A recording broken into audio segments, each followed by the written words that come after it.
Hi, this is Shelly Colman. I want to give you a trigger warning. In this episode, Vanda Mikoloski and I talk about death and suicide. And if that is something that you are not comfortable with, you might want to skip this episode. I do hope that you'll come back for the next one, though.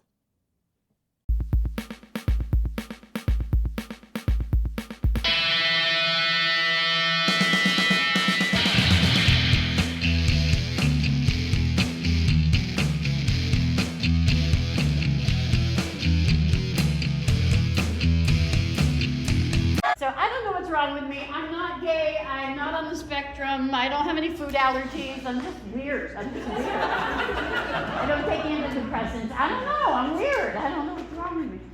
But I'm originally from Massachusetts, from the suburbs, and unlike a lot of comedians, I did not have a rough childhood growing up because we were rich. A lot of money. A day at the beach, a fucking picnic in my house. I was raised in a Catholic household. Any Catholics here? I am not Catholic, and well, I think I'm not Catholic, but in their opinion, I still am. Like, you can't leave. It's like the mafia. They'll tell you when you're gonna leave, bitch. You know, that's just the way they are. I was raised, I went to catechism all the time, and they would say things to me when I was 8 that I hadn't dreamed of doing. The nuns were like, masturbation is a sin.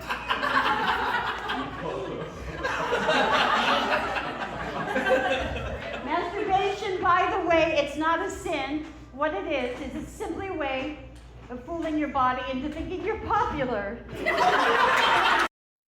Hello, everybody. That was Vanda Mikoloski. She is our guest today. I am your host, Shelly Colman, and this is the Funny Women of a Certain Age podcast. So you are joining us from Philadelphia. Is that right, Vanda? I am. Hi. Hi. I spent some time in Philadelphia decades ago. In fact, it was when Ben Franklin was there, and I like it. I like Philly very much. You can't get a pretzel anywhere in Philadelphia that's not fantastic. Yeah. Yeah. And that's my criterion right there. Yeah. All the food that's really handy here is like hot dogs and cheesesteaks. They're all not good for someone in her 60s like myself, but what the hell? And me also, but you know what? I love pretzels, so I'm just going to continue to eat them until one of them kills me. So, Vanda, first of all, Vanda Mikoloski, let me guess, your family's Hawaiian? Exactly. You nailed it. No, my dad was from a Polish immigrant family. My grandparents came to the Statue of Liberty in the early 1900s, and then my mom was sort of a mixture of Eastern, Western, European. Yeah, the name kind of gives it away, but that's fine. We accept all people here. So first question, how did you get onto the Funny Women of a Certain Age show? You're a friend of Carol's. How did you meet? I believe we must have met either at one of the open mics around New York City in the 80s or at Catch a Rising Star. So we were in that little subculture, that era of 80s New York comedy. We were from that Bill Maher, Larry David, Brett Butler, our buddy Brett, Gilbert Gottfried, all those guys. That's what I think of as the rolled up blazer sleeve standing in front of a brick wall era. Exactly. Yeah. And some fantastic comics came out of there, and then some of them who are dead. But we won't dwell on the dead ones. Dead or famous, one or the other. Exactly. So I mentioned to you just off air that I read some of your Substack, which is called Vanda.substack.com. It's just my name, Vanda.substack.com. Right, which is fascinating. And you have written a book called Tap Dancing for Daddy. Yes, and it's just coming out tomorrow on Amazon. So we're recording this on the 20th. That's coming out on the 21st of November. And that is in the year 2025. Just to be clear, yes, absolutely. So tell me about it. Oh, well, let's see. It was a healing journey. I came from a privileged family. My dad was a doctor, my mom was a nurse. It was that era, the post-war period where you could do way better than your parents most of the time. And so, my dad was ambitious because his dad was endeavoring to accomplish the American dream. Right. So we had the big house and the, horses and snowmobiles and You had it was horses? yeah, right on our property. So it was like 3 acres in the suburbs, but it was kinda Wow. like ranchy. We had a big Man, garden. see, some little girls back in the 50s and 60s when I was also a child, some little girls had the dream of the Barbie house, and some little girls had the dream of horses. So Yeah. you got the better one. Yeah. That's awesome. That's awesome. Yeah, So horses were awesome. so you had And horses and I assume, like, sheep, cows, goats? yep, we had a few of those and, ate them. Ate them. That almost Wait, killed me, ate the but sheep, not the horses. yeah, exactly. Yes, Okay. yeah. And so it's my story about growing up like that, but then like, it all looked really good on paper, right? But then Right. my dad was kinda suffering from his generational trauma from Right. who knows before the war. And like many of my relatives on that side drank a lot and kind of just tried to raise kids the way his dad had raised him, which is with an iron fist Oh, wow. and it didn't work for us in the 60s. That's not a good combo. Alcohol and an iron fist. It's not a Yeah. good combo. Yeah, no good. Yeah. So my big brother, who was like the love of my life, he was like the kid who I got into all sorts of trouble with, but he also defended me. He ends up drowning in the town reservoir, and, Oh, boy. I know, right? And then a few years later, my dad gets in a car accident and is killed, and so my Oof. my teen years were sort of bookended by those 2 central traumas, and then I ran away to New York City. I was all messed up inside and, Yeah. fell in love Well, with, this is the place to come if you're messed up. You wanna hang out with the other messed up people? Welcome to New York. But, I've been there so many different iterations now. I went there to become a comic, and then I went there when I was touring, and then I Wow. just went there recently and got interviewed on the podcast Soft White Underbelly. Have you heard of it? It's really I cool. have, yeah. Yeah. So it's like I keep coming back to that, Times Square area. Oof. Anyway, yeah, so I got all messed up inside.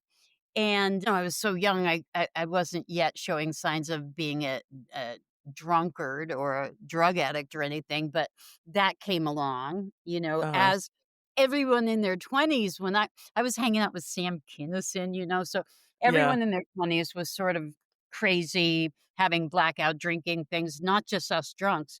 But at some point, I realized that I had to get underneath why I was anesthetizing myself, and Right. so from about age 40 to now, age 66, has been a real healing journey for me. And I always like the weirder modalities. Like I found out there was this thing called ayahuasca, which is a plant medicine from the Mhm. Amazon. Yeah, Right. I read about it in National Geographic, and the writer said it's like a wet gray wool coat was removed from my shoulders that I had been wearing my whole life. I'm like, I gotta do that. I gotta do that. And so, and I wasn't a big drug taker because a lot of them didn't agree with me. So I was nervous, but I Right. took it and it really agreed with me. And So the so, throwing up part didn't bother you? you know what? They make a big deal of that. But I never purged like that. I always had Really? yawning or laughter or sneezing, but I Oh. never had the vomiting thing go on. Yeah, no, weird. Well, see, I can even entertain the idea because throwing up is one of the worst things in the world to me. So that's okay. Thank Yeah. you. Thank you very much, ayahuasca. I tell everyone in my act that I'd be a terrible mother because I'd like, "Stop studying, it's ayahuasca Tuesday, let's go." Because I want everyone to try it. I think it was a great thing for me. Do you remember that old there used to be a commercial, Wednesday is Sunday at Carvel? So in your life, it would be Tuesdays ayahuasca. Exactly. And there was another one, was it, so in the south side of Boston, Wednesday is Prince Oh, Spaghetti Day? right. Yeah, Right. I have a head full of old commercials. So as soon as somebody Tuesday's ayahuasca, great. We'll just make a commercial out of it. So the ayahuasca was dare I say life-changing for you? Yeah, it agreed with me. People say it's like getting a guided tour through your psyche by a vast feminine intelligence. And Wow. everyone talks about it as her. Like they get a Mhm. sense there was this female talking to me or communing with me mentally or whatever. And I didn't think that was going to happen to me. But lo and behold, it did. And she was funny. Like she spoke in my language. Oh, She said, cool.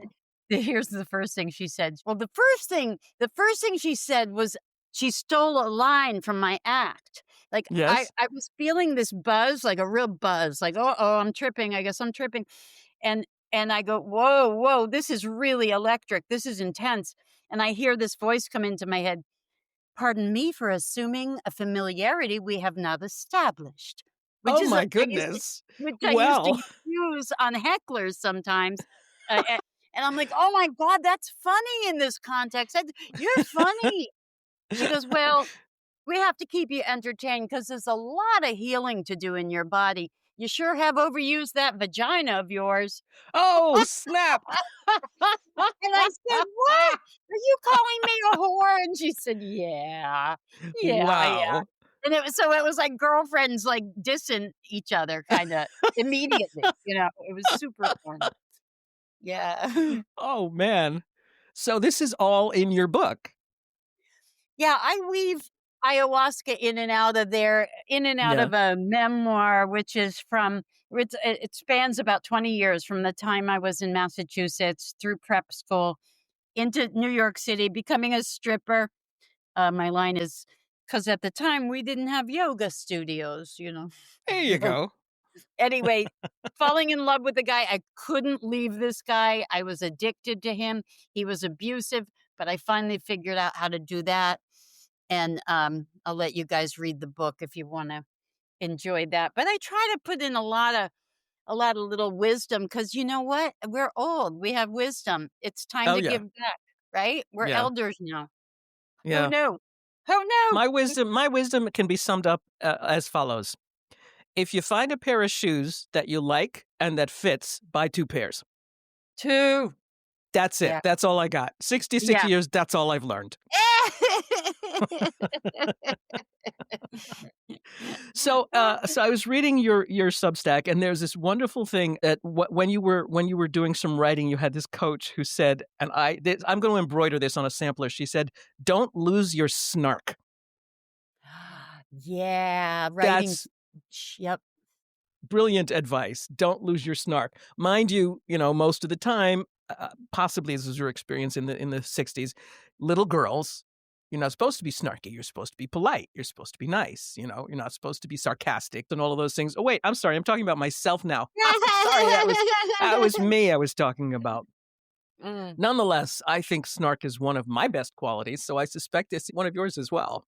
It is, and at the same time, I really am doing a lot of personal growth work. And I think it can even have more potency if you write from your scars and not your wounds. Like if you go on stage and just complain and rant Yeah, about shit you hate, yeah. that's I don't think it'd be very rewarding as a comic, um, but if you have a little bit of distance from it, I think maybe it'll even land better. Like if it's Mhm.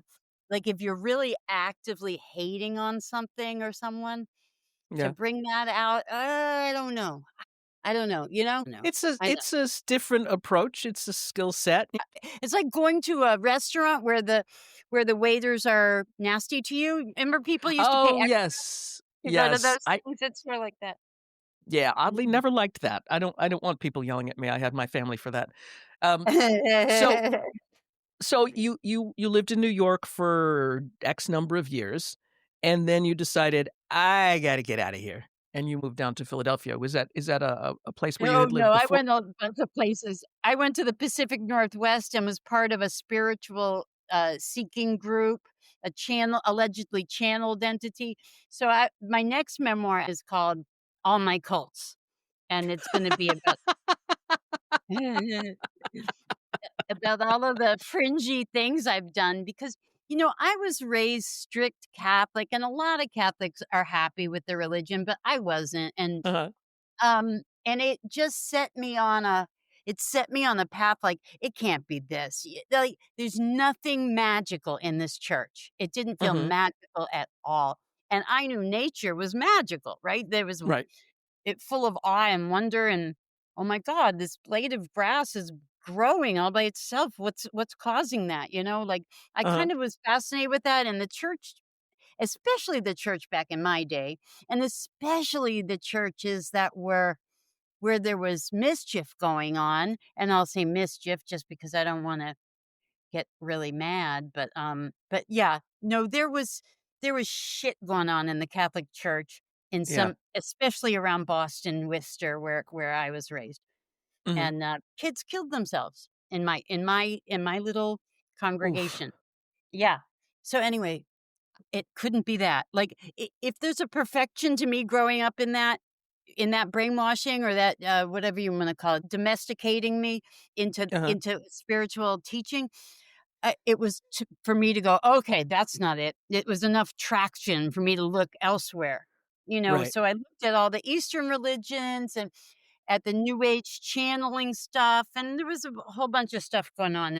Personal development, human potential movement, all of that stuff. Ram Dass, the Harvard guys doing LSD and therapy and stuff. So it was an interesting era, and I was really looking for answers. And at one point in New York, I had the idea that I had to give up my worldly ambitions in order to go on my spiritual journey.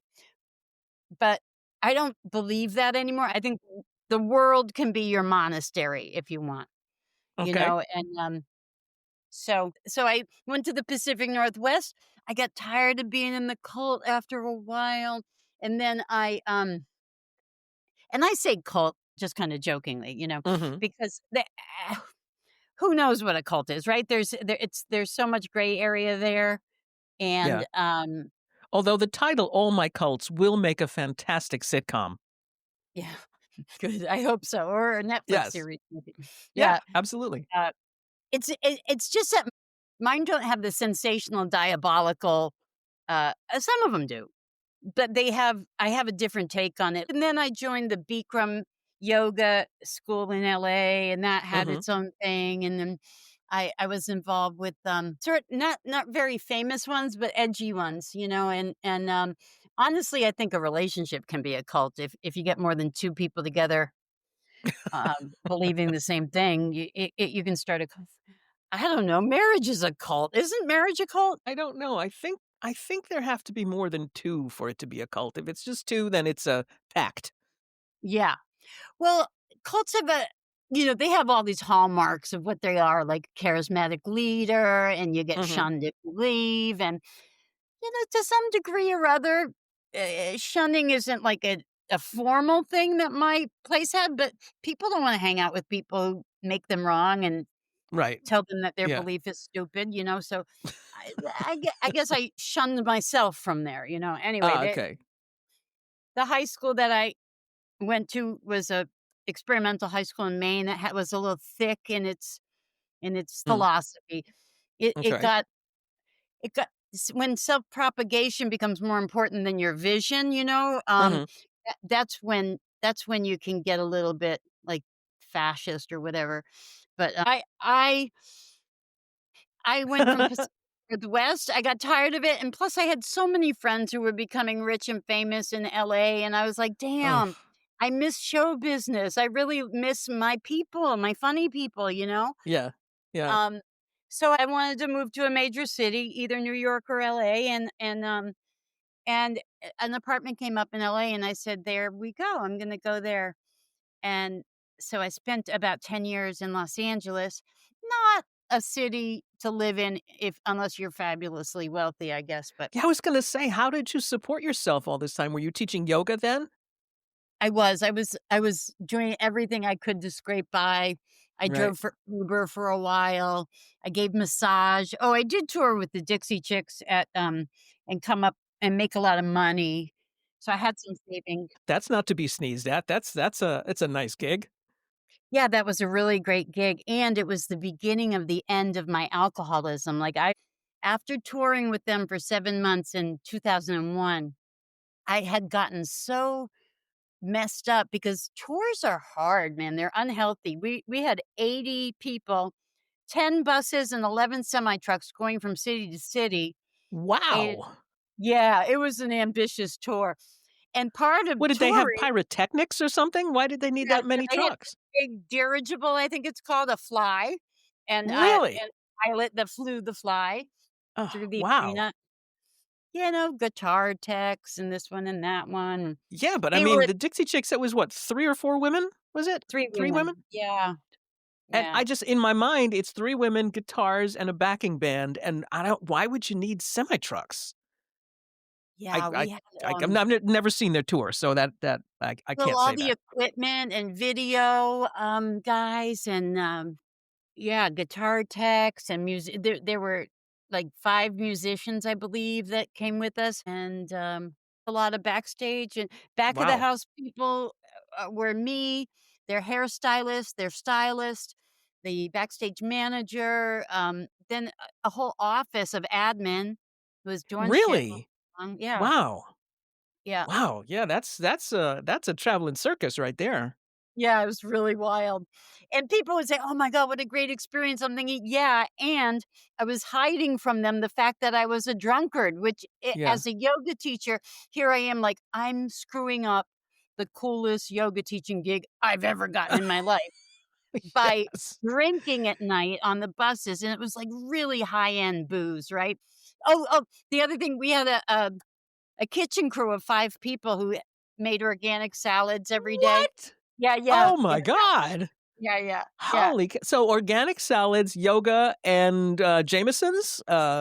exactly. Bushmills? What were we talking about here? What kinda high end? Are we talking champagne drunk? I liked I never loved booze, but, red wine was my thing or, Uh-huh. just anything low calorie, Oh. like vodka. Yeah, vodka and club soda or whatever with a little lime. So, Low calorie. I'm a low calorie alcoholic, thank you very much. I may be smashed, but I'm not I wanna be fat. svelte. Yeah, exactly. Wow. Yeah. So, Wow. that was a great thing. Coming to the end of that tour, I had a little money, and I was like, "I wanna get underneath why I'm drinking myself to death." I know this Uh-huh. isn't very funny. I'm sorry to your audience. No, that's This fine, isn't that's funny. fine. It's about who you are. That's Okay, good. plus I can edit the hell out of it and just, just drop in Good. other words. So at the end of the Dixie Chicks tour, I was like, "Damn it, I'm gonna get underneath why I'm drinking myself to death. Maybe I'm not just an irresponsible asshole. Maybe I'm anesthetizing some trauma from childhood, and Mhm. maybe that's it." So I dug deep there. I did every course, every life coach, and different Tony Robbins type things. And I actually began to get steadier on my feet and enjoy sobriety. I love it. So much Nice. so that I want to continue forever being a non, I wouldn't call myself a non drinker. I'm not like I'm a non plutonium eater. I just, I'm, my vision is to be vitally alive until I'm dead. Okay. That's my And vision eating for plutonium would be counterproductive in that way. Yeah. exactly. Sure, sure, especially if you mix it with red wine. I'm told that that's the Exactly. worst combination. Terrible. Yeah, terrible. It doesn't pair Wow. well. Yeah, it doesn't Yeah, pair well. yeah.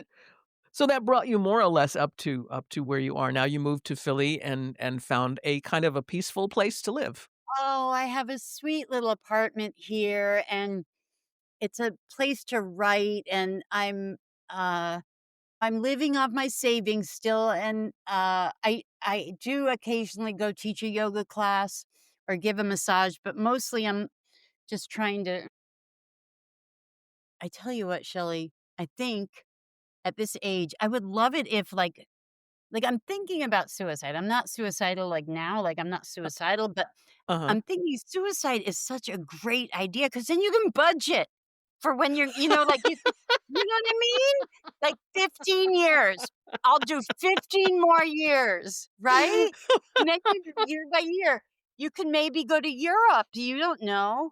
No, I'm not going to go to Europe now because It's I was telling a friend of mine that of course when you get to around this age, whenever various people start their own mortality thoughts, I'm Mhm. thinking, okay, I can't afford to die yet because I am paying for a thing. There's a company called Celestis, which if they wanna sponsor this podcast, I'm delighted to have them, where they will take your cremated remains to the moon. And they have a bunch of programs. They have a bunch of different levels, literal What? levels actually. They have like an Earth orbit program. They have a lunar orbit program. They have a lunar landing program, and then they have an out into outer space program where they'll take your cremated remains and they launch them. And I thought, see, my first thought was, oh man, I want to do the outer space one. And then I realized, no, see, what would happen is there will be aliens. They would find me and reconstitute me, and then I have to be their pet, and I would not make a good pet. So I decided I want to do the lunar one, but I can't afford it yet.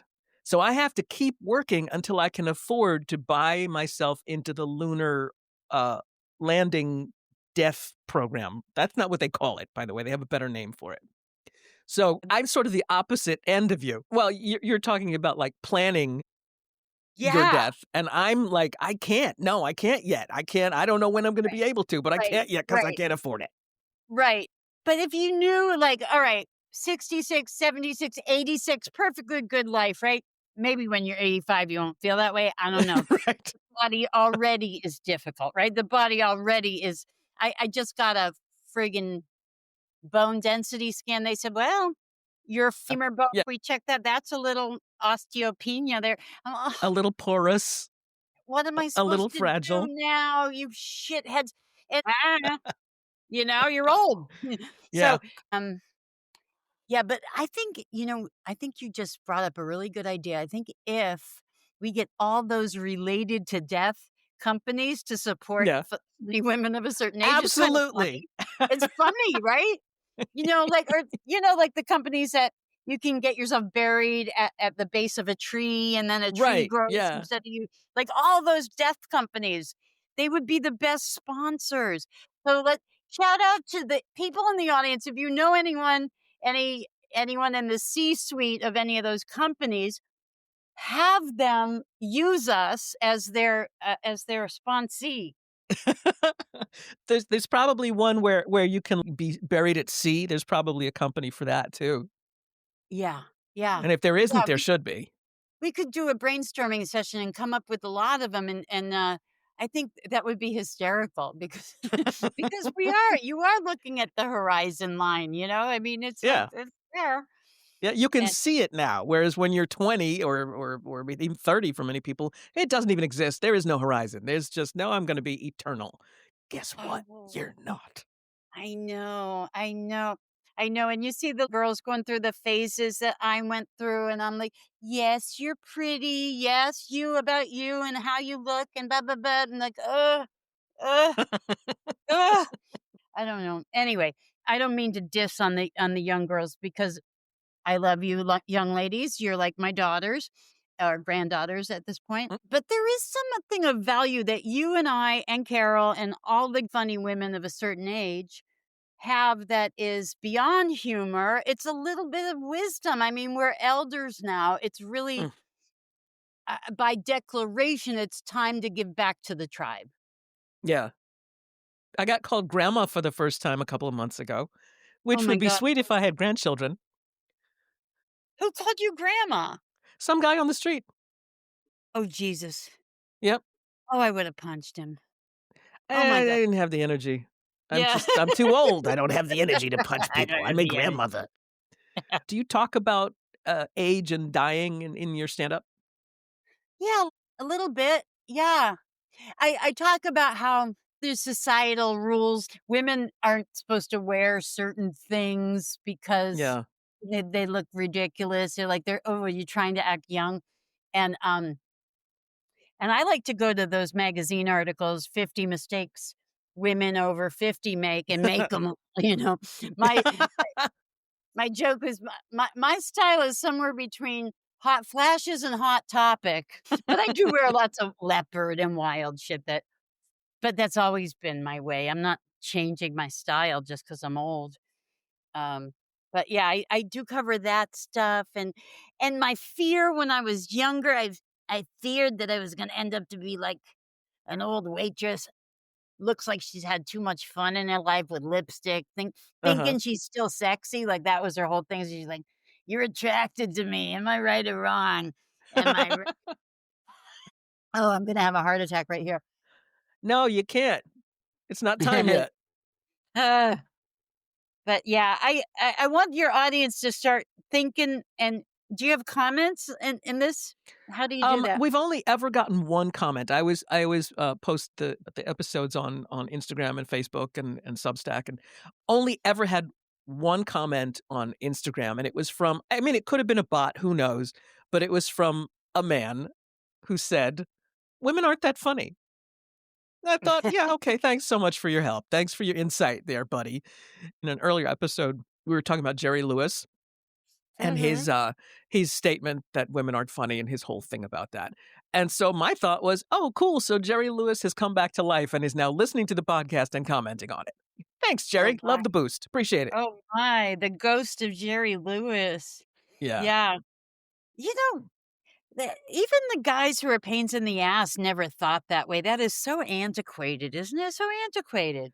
Yeah. Like Yeah, I mean, women. there are still people who think that, men and women, I hate to say that second part, but there are still people who think, "Oh, well, women aren't funny. I don't like," or and this is the best one, "Well, you're funny for a girl." Thank Yeah, you. Thank you, and you're yeah. smart for an idiot. Mhm, mhm. Well, I did grow up in the era where women had, or our mothers had, what a psychologist friend of mine calls 50s damage. Mm, Women from my mom's era, they weren't independent, they didn't have a lot of agency, right? yeah. So I was like, I don't want to be trapped in a marriage because I don't have any money. I don't want to be Right. trapped in a situation because I have children and resented and resent him, and all you got is complaining. That's all you got? You don't have any Mhm. money, you don't have any power, you just have complaining? That's it? Like, ah, I think children deeply feel that, like, an umbilicus was between you and your mom for 9 months, and then it gets cut, but Yeah. you still feel the way they're feeling, Mhm. And, I was like, "I am never gonna be as miserable as she was." Yeah. I But your I, mom worked, though. She was a nurse. She didn't No, have. she was a nurse until she met my dad, and then she became Ah, perfect Catholic, wife I see. and, or tried to be, and it Mhm. was a good deal for a while. They were handsome young people living in a beautiful place with Mm. beautiful children And horses, don't forget the horses. and the horses and the snowmobiles. And I know I am so white and privileged. I was like, one of my biggest, like, traumas was that they sold our lake property. I'm like, "Oh, no, they sold the island." Oh, I'm sorry, I'm getting the vapors. Hold on just a I moment. know, right? I grew up Oh, in central Brooklyn. Now, I'm not trying to say I'm from the hood because I'm not. We were lower middle class, strivers, bougie, whatever we were. But still, they sold the summer house. I just mm, need a moment. yeah, Okay. yeah, yeah, we Okay. have we have trauma, we have trauma. Sure. So you went from selling this. I can understand why you went directly to ayahuasca. They sell the summer house, you gotta do Ye something. Yeah, and drank for years over it. No, but, when you're with that my dad died when I was 17, so it was still so exciting. I didn't realize we were plummeting from upper middle class to working class, Yeah. which is its own teacher, right? You Right. get to learn a Right. lot when you're a waitress or a manual laborer. It teaches you stuff that you just can't learn if people are handing you stuff and Yeah. all your connections from Harvard or wherever you went are helping you out, you know? Yeah, my mom But worked from the time I was in 7th grade. I think she went back to work. So my sister and I were both in high school, and my mom was working, and she continued to work until I graduated from college because somebody had to pay that bill. Oh, you weren't dad wasn't in the picture?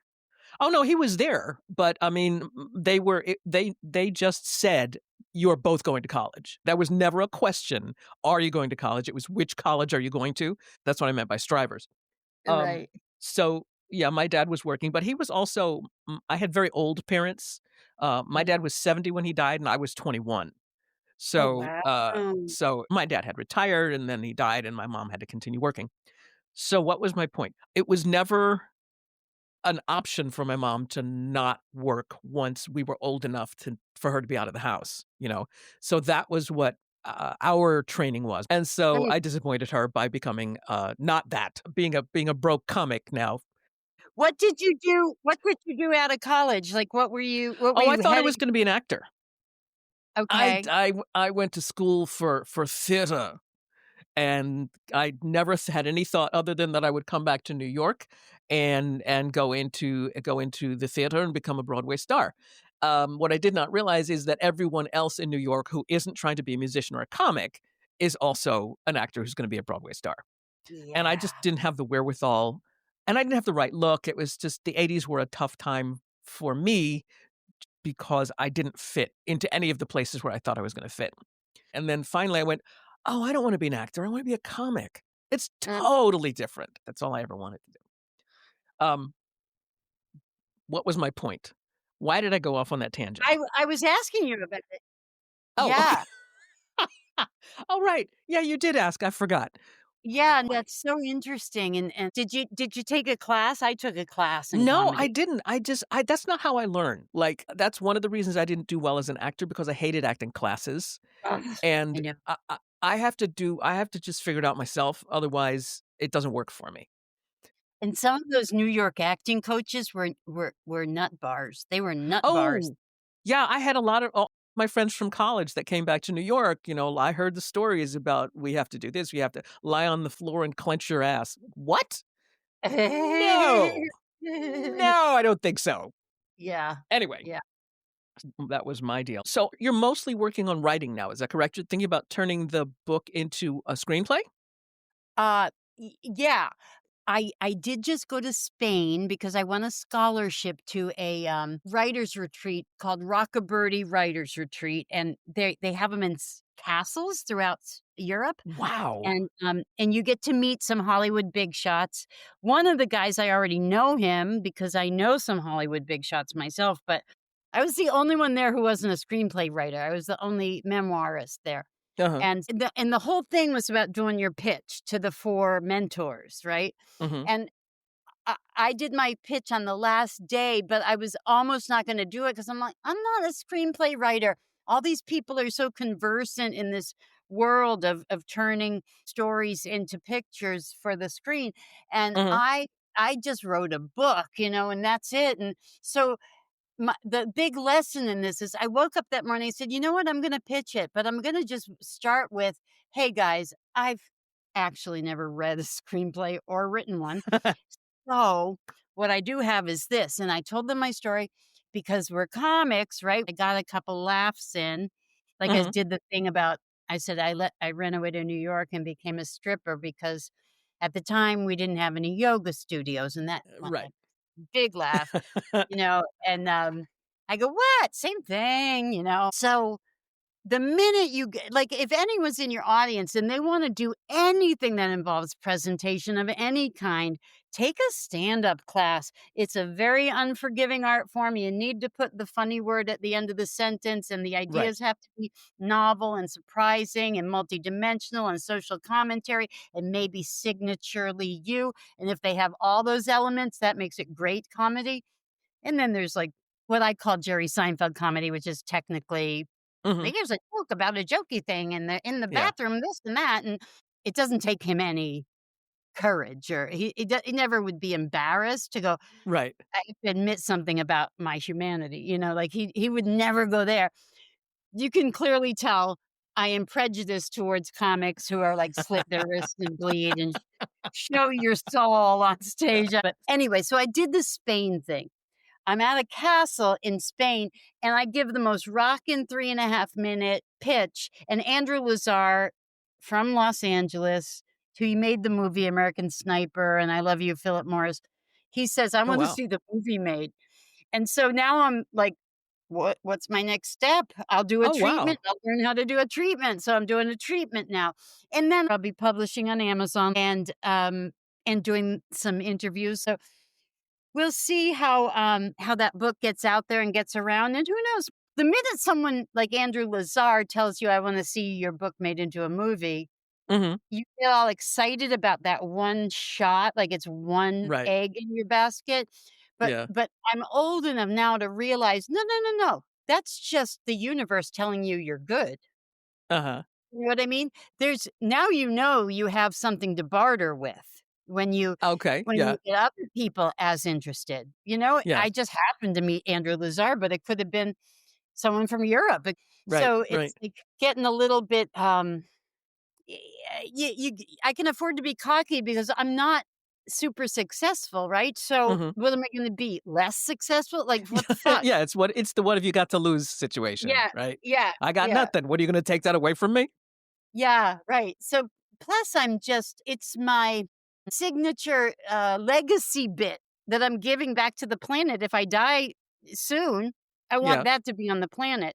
So it means more to me than just, when you're younger, you're wheeling and dealing and doing this and that and trying to get something made. It means more to me than that. And Right. although I did, Shelley. I sat down and meditated the other day. I like to meditate before I write because maybe something besides just busy thought mind can come through and there's more fuerza, more force to it. So I'm sitting and meditating and this idea comes to me of a movie I could shoot on my damn camera with my next door neighbor, my landlord, and an Uber driver. Oh, And wow. I need a rich couple in Philadelphia because that's it. There's like 5 characters. Now that I'm studying the hero's journey and the 3-act structure, and I know how Hmm. to write a screenplay pretty much and the treatment and all that shit. Now that I'm thinking in those terms, I'm thinking more visually. Because when you're a writer, you get to be wordy and say Hmm. things beautifully and maybe be poetic. And it's such a relief after stand up because stand up is like I said, it's so unforgiving, and it has natural integrity, right? Like either you're going to make them laugh or you're not. And there's Yeah. no, you Yeah. know, Yeah. and then to have to come up the way we did at open mics and not do well and still believe in your material, even though, Nobody else seems to. Yeah. Yeah. By the way, I have nailed the not making them laugh part. I got that down. You can't beat me at not making people laugh. that's the first step there. That's Yes, a yes. Exactly. I mean, I good make for you. myself laugh like crazy, but a lot of people go, "That's not funny," but it is in my head. It is very funny in my head. Anyway, so, I don't wanna keep you much longer, but are you performing anywhere, or are you mostly focusing on I have writing? one gig lined up. I'm not taking a lot of gigs with all this writing I've been doing, but I am at Georgine's restaurant in Bristol, Pennsylvania for New Year's Eve. I'm emceeing both shows. I'm so Oh, wow, excited. that's cool. Yeah, I'm gonna bring my books out there to Of course. Georgine's. Yeah, they've got a beautiful big barn of a restaurant with a huge banquet area. And it's a really nice Nice. place, like really nice people. And I'm gonna be doing 2 shows on New Year's Eve there. And that's all Uh I got. What do you got going on for shows uh coming up, Ugh, Shelley? I have nothing. I have nothing. Because Yeah. once again, I'm really bad at self-promotion. I tend to get really focused on one thing, like the podcast, and trying to get guests, all that kind of stuff. And also, living indoors is a big, focus for me, continuing to be able to live indoors. So chasing comedy spots, not very strong in that area. Yeah. Wait a minute. Shelley's almost homeless, you guys. Seriously, let's get a GoFundMe together. That's so sad. She's an older lady and a funny, generous older lady. Really. Let's get a GoFundMe. Okay, Uh, so you know what? I hope it works. I've tried everything else. Anyway, so how far is Bristol? How far is that from Philly? Let me Approximately. see. Hang on. It's like an hour from Philly. Yeah. Okay. Yeah. Okay. I spent some time in Lancaster. I did back when I was trying to be an actor. I did a couple of shows at the Fulton Opera House. Beautiful old Oh, place. yeah. I did a couple of shows there as part of a children's theater, and it was a lot of fun. But that was before I realized this is not what I want to do. So I will post a link to this show in Bristol with this podcast, and your book, Tap Dancing for Daddy, is coming out on the 21st of November on Amazon. Vanda Yeah. Mikoloski, And they can sign up. Mikoloski. Yeah. And they can sign up on my Substack, vanda.substack.com, and follow me there. And please, if you do come out, please come up and say hi, and we'll Yeah. chat at the bar or whatever. Absolutely. Where she will not be drinking plutonium-laced red wine. Just a note. So thank you very much, Vanda. I have to admit that I sent Vanda the wrong date, and so she happened to be available just right now to record this. And I am probably going to have to make a trip to CVS because that's the kind of dazzling life that I lead. But Woohoo! but yeah, but this episode will be posted on Monday, November 4th. And thank you very much for listening, everybody. And Vanda, we always end the episode by saying bye. So bye. Bye. Bye, everybody.